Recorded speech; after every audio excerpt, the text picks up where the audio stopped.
So as far as creating work for yourself, you really just got to put yourself out there, I think, and do your best to try and create something it's about creating.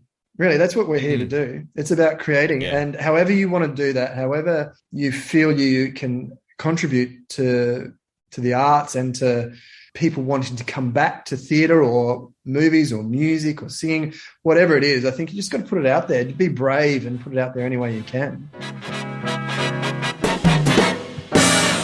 You're listening to the Theatre Thoughts Podcast. My name's Justin, or you can call me Stin. On today's episode, we're returning to the opera with Shane Placentino to discuss what exactly it is a revival director does.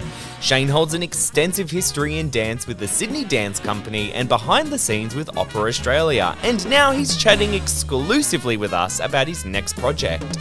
Don't forget you can follow all of our news, reviews and giveaways on our socials. Follow us on Instagram at TheatreThoughtsAUS, TikTok at Theatre_Thoughts, or on our YouTube channel. So as usual, sit back, relax and switch on those thoughts for a new episode of the Theatre Thoughts Podcast.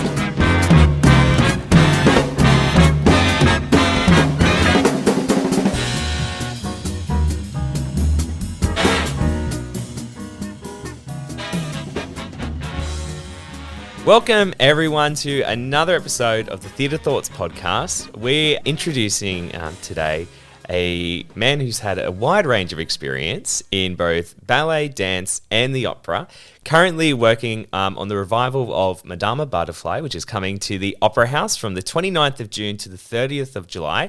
Please welcome to the podcast, Shane Placentino. Welcome. Hi, Justin. How are you? Good, great. Actually, yeah, it's really, really good day today. You know, real positive mood. Yeah, me too. Excellent. So you're currently in rehearsals with Madama Butterfly for Opera Australia. How's things going? We haven't exactly started rehearsals yet. I'm in preparation mode for it. We start rehearsals on the 6th of June, and so I'm really keen to get into rehearsals. No, this should be really good. I'm going to be honest, my experience with opera is still relatively new. The first opera I saw was Turandot at the Opera House this year, and I was wowed by it, in all honesty. I went and I was like, you know what? My goal for this year, for 2022, was see an opera. Finally see an opera. Not fan of the opera. I need to see like a proper opera. So I went to see Turandot and I was gobsmacked. I was absolutely gobsmacked by it. It wasn't like, I thought I'd be held back that it wasn't, you know, in English. It didn't matter whatsoever. And just the amount of like spectacle that went into it, I was shocked. Do you normally find that with people who are new to the opera scene? Definitely. I mean, it's opera is grand in all its scale, with the voices, the music, the orchestra, the sets, the lighting. The amount of people alone to put on one is huge. So I think when people come to see the opera live, it's such an all-encompassing, immersive experience. And it does leave people gobsmacked a lot of the time. Yeah, it's fascinating. It's a fascinating experience. So I definitely would go again. So I definitely am keen to see more. Let's quickly talk about you and your background then. So you're the revival director of Madama Butterfly, which you also worked as the assistant on the premiere of this production created by Graham Murphy and Janet Vernon in 2019. So you've had experience with it before. And you've just revived, now I'm going to butcher this name and I'm so sorry in advance, Lohengrin? That's Damn right. it, second time. Excellent. In Melbourne. And then you worked with Jonas Kaufmann in the titular role. Now, he's high demand, in a high demand tenor. What was it like working with him? Phenomenal. I was worried, little old Shane from Adelaide working with the greatest tenor in the world at the moment.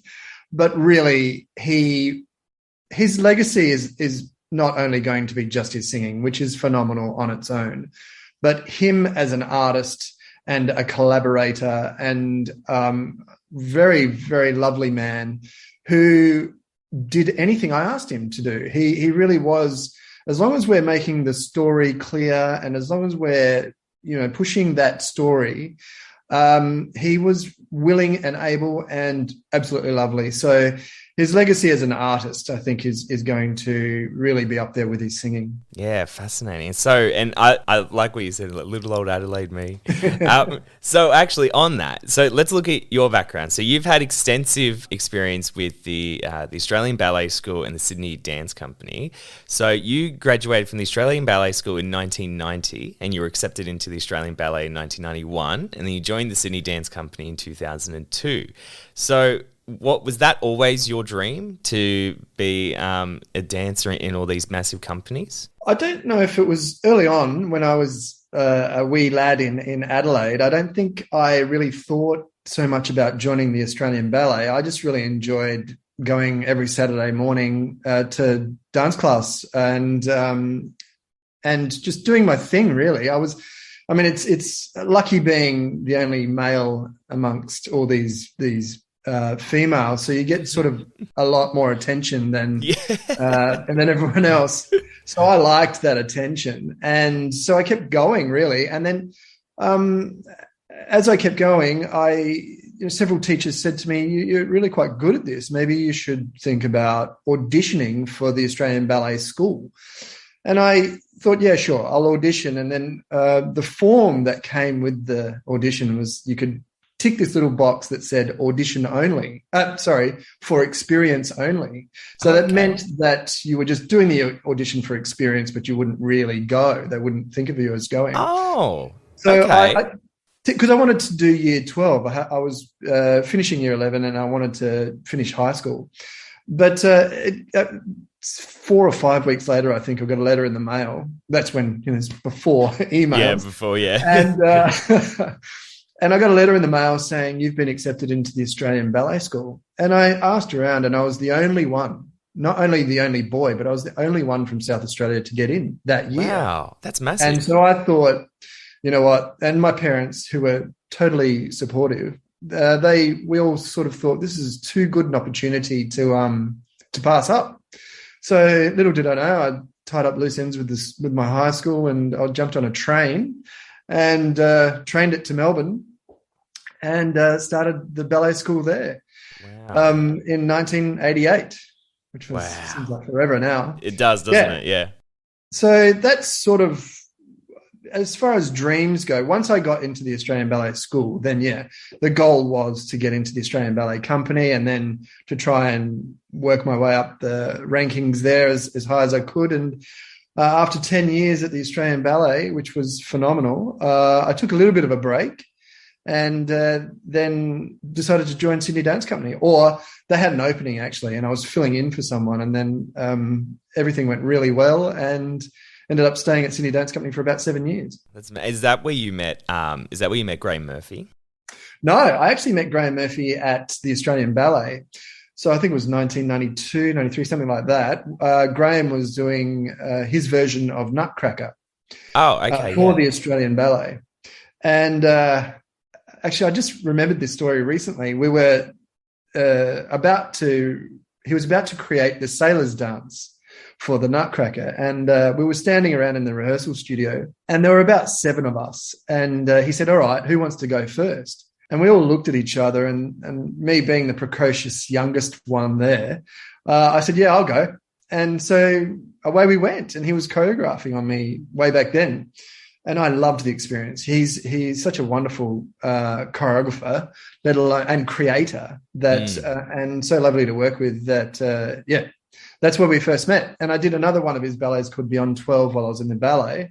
So I knew that he's somebody I wanted to continue to work with, and Sydney Dance Company just was the right place at the right time and continued my dance career. Well, for those who aren't sure who Graham Murphy is, he's one of the leading directors in Opera Australia's repertoire, and he was the artistic director of Sydney Dance Company from, I believe, 1976 to 2007. So very, very long time. I think he did something like 50 works or something, even more in that time. So his wealth of experience is it's a massive amount. He's an encyclopedia. He's a creative encyclopedia.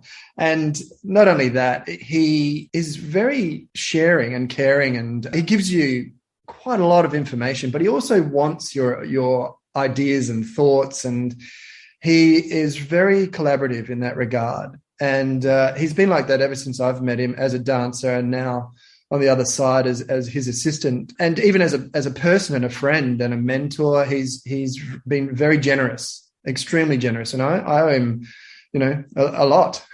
Yeah, I think it's always good to have that mentor or somebody that is there to guide you, especially if you're, changing careers or even just progressing in a career. Yeah, and it's funny you should say that, like changing a career, or should I say the death of your dancing career. I was going to ask you about this. Yes. Yeah, I was going to ask you about this because they say in dance you die twice, isn't it? That's the saying. So what was your story in this? Well, after 10 years with the Australian Ballet and roughly 7.5 years of Sydney Dance Company, my lower back just decided rather than me, decided it's enough.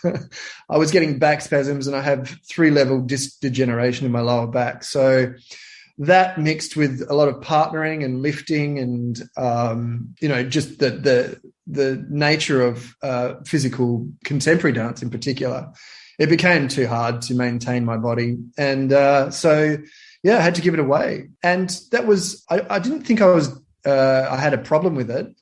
I decided to go back home to Adelaide for a while, and that's when it really hit home that I wouldn't be able to perform anymore. Well, I didn't think I'd be able to perform anymore, and so I missed the camaraderie and the friendships and it's a tough lifestyle, getting up every morning, doing class rehearsals and trying to stay positive even though you're exhausted. So that part I didn't miss, but I did miss the mixing it with everyone, and also the being on stage and dancing for an audience is quite phenomenal, especially in those huge art centres and Sydney Opera House places, Lyric Theatre in Brisbane, and Adelaide and Perth, everywhere. We went all around, let alone internationally as well. So I'm extremely lucky, but I did mourn the process of not being able to do that anymore.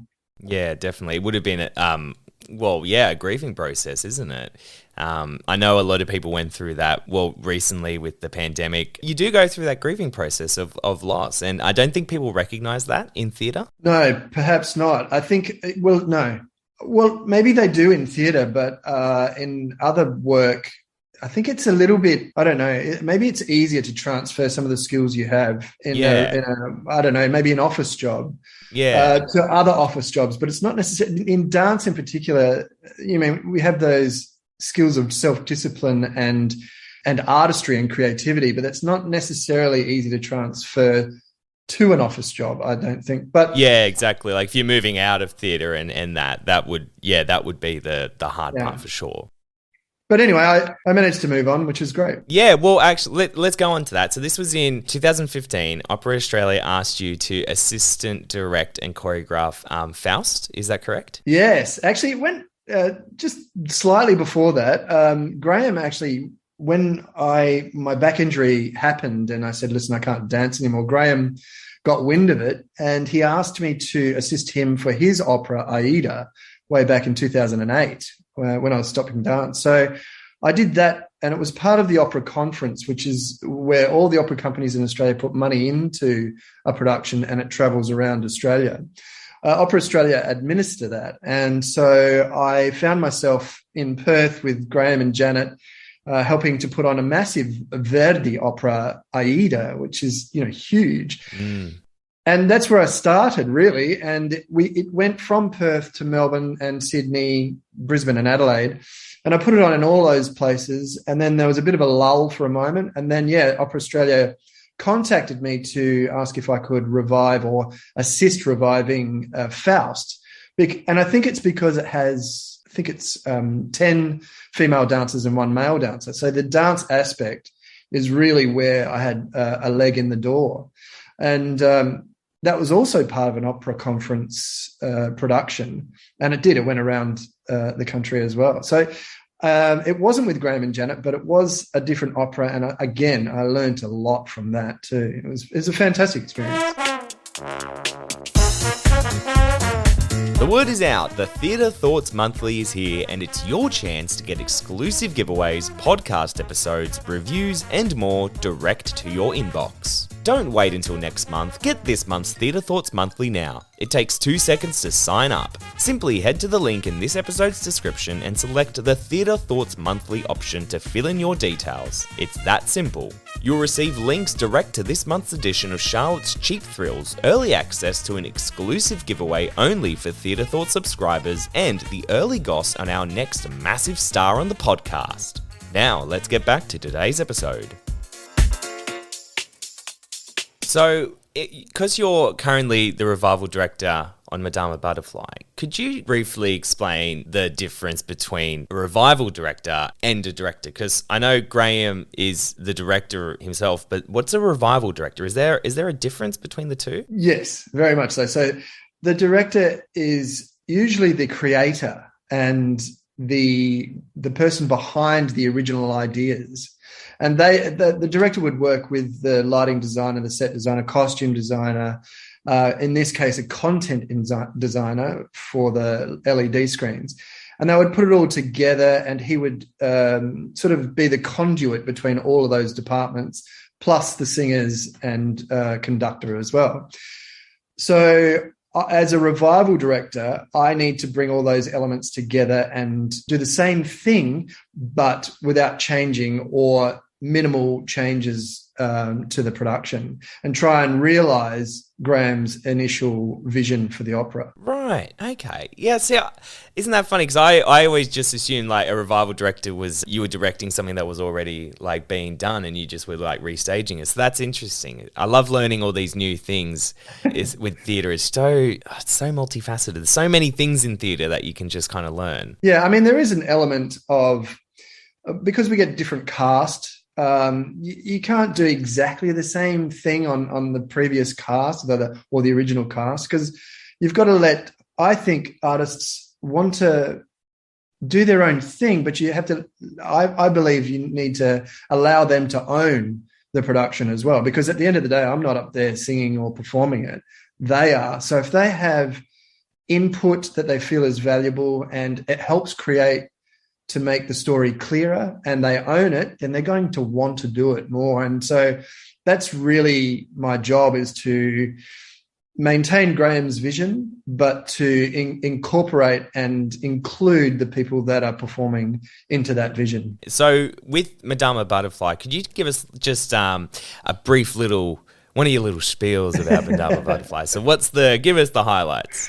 Well, this particular production is fascinating because it's set in a dystopian future, and it's about a sailor, Pinkerton, who travels to Nagasaki and wants to enjoy the geisha of Nagasaki, and marries a geisha called Madama Butterfly, or Cho-Cho-san as she's known in the score. And they marry and fall in love, and really Pinkerton jumps back on the boat and heads back to America, leaving Cho-Cho-san there by herself with her servant. Well, not by herself, leaves her there with Suzuki, her servant, and the son that Pinkerton had left behind. And so really that's the basic premise, except for the end, which I guess it's no spoiler alert, but when Pinkerton does come back, he has an American wife, and he's there to really take his son back to America with him. And this is devastating to Cho-Cho-san or Madama Butterfly, and she kills herself. So, and that's the end of the opera. It's not the most uplifting endings, but it's a beautiful setting that happens around it. Yeah. Actually, now you said that, it's another thing I find interesting about theatre, because that was just screaming Miss Saigon to me, like beat by beat. And I was like, hang on a second. I can see where someone's had a little bit of inspiration. Exactly. I mean, Miss Saigon, it's based on the same story, in the same sense that Rent is based on La Boheme, and those sorts of some musicals are. What's the other one? I think Traviata with Moulin Rouge as well. So there's many similarities, and I like how they make them different takes on these stories. I think it's fascinating, and also I've done the ballet of Madama Butterfly. Oh, right. How was that how is that different in as your role on it? Yeah, well, it was done in the Australian Ballet in the mid-90s. I think Stanton Welch created the ballet. And that was my first foray into it, actually, without the singing. So it was an orchestrated score by John Lanchbury. And I'd never heard the original opera before. So that was my first take on it. And I thought it was absolutely beautiful. The music by itself is phenomenal. And I played the role of Goro, the little sort of marriage broker that gets Butterfly and Pinkerton together. And he's a nasty little character, but also really fascinating. So it's interesting. I always find it interesting to see how other people interpret these classic stories. Yeah, I think they're very malleable, and you can really change them and do a lot of stuff with them. Well, for those who are going through like a theatre transition, or they're being forced to leave a world that they've worked in and been passionate behind, what advice would you sort of give to them to help them make opportunities for yourself, especially in such like a smaller section of entertainment in general, I suppose? Yeah, it's a difficult one because I don't feel that I'm particularly good at it either. I think, especially post 2 lockdowns, and post COVID, where the arts community or the arts sector is slowly gathering back its momentum that it had pre-COVID, and the audiences are just starting to come back as well. But it's taking a bit of time, and I think as audiences come back to the theatre, more opportunities will come back as well. But I've been extremely lucky in that Opera Australia have given me a lot of work, even post these COVID times. So as far as creating work for yourself, you really just got to put yourself out there, I think, and do your best to try and create something it's about creating.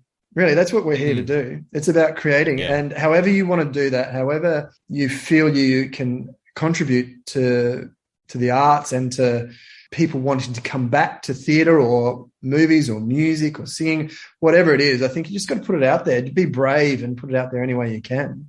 And you'll be surprised at who may come knocking at the door. Yeah, no, I think that's great. I think that's great advice, especially, and I've said this like many, many times on this podcast. I love that we are like slowly gathering speed, and people have been stewing in lockdown. They've been creating, and I'm hoping that we have like a renaissance. I should actually take my own advice too, and put myself out there a bit more as well. Yeah, I'm the worst at it. I sometimes like, and maybe it's the lockdown effect having its. Well, it's a brave person to really, when you create something and you put it out there, you're putting an element of yourself out there, and so it's open to criticism, and so it takes a hugely brave effort and a brave person to put yourself out there. Yeah, definitely. All right, well, Shane, thank you so much for jumping on the podcast. Madama Butterfly is playing at the Sydney Opera House from June 29th to July 30th, and you can get your tickets at opera.org.au. Thank you so much, Shane, for jumping on and having a chat. I think that was really enlightening, and I can't wait to see where else you go. Thank you very much. It's been my pleasure, and I can't wait to see where else I go as well. A massive thank you to Christy Sedham for helping to organise today's episode. Thank you as well to Shane Placentino for joining us on the podcast. Opera Australia's Madama Butterfly plays from the 29th of June to the 30th of July at the Sydney Opera House. Tickets can be booked at opera.org.au.